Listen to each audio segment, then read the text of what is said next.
Sabarudin. Sabarudin? Mari sini. Aku takut. Dinda, di dalam negeri Kanda, kalau seorang itu mencuri, hukumannya potong tangan. Kalau orang gila urat? Potong jambul. Kalau orang gila? Potong kepala.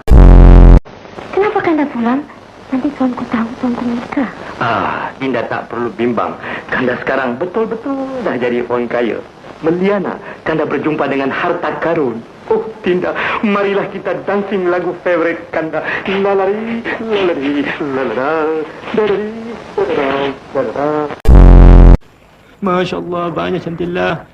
Kalau ente kawin sama Ana, ente tak ada menyesal kah? Menyesal? Ana suka kawin dengan ente. Suka kah ente? Barakallah. Syurga di wala, syurga di wala. Saya ni selalu sangat berselisih pendapat dengan abah saya. Selalu lawan dan lawan.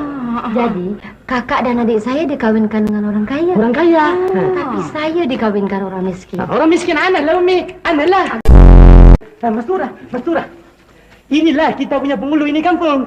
Apa nama kampung ni? Ini kampung nama Pening Lalat. Mastura, dulu Ana punya bapa lah. Ana bapa suka makan itu belasan lah. Ana pun suka makan belasan lah. Ente boleh tanam itu belasan punya pokok kah? Merepek aja.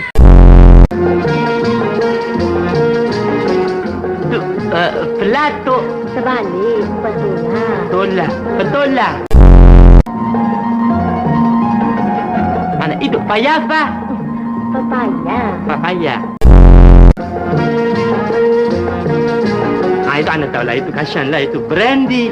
Bandy. Bandy. Ente banyak pandai lah Mastura. Ana mesti belajar ini semua. Nanti Ana salah cakap orang kita. Iyalah. Ana jual kacang humuk, Ana jual kacang pendek, Ana jual itu turung, Ana jual itu kacang brandy. Bandy. Bandy.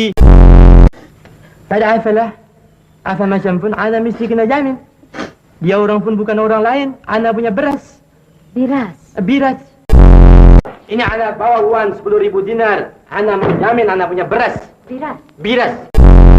Kalau ente cuci dalam negeri Saudi Arabia, ente punya tangan sudah kena puton. Sekarang ente punya tangan sudah kubung lah. Kudung. Kudung.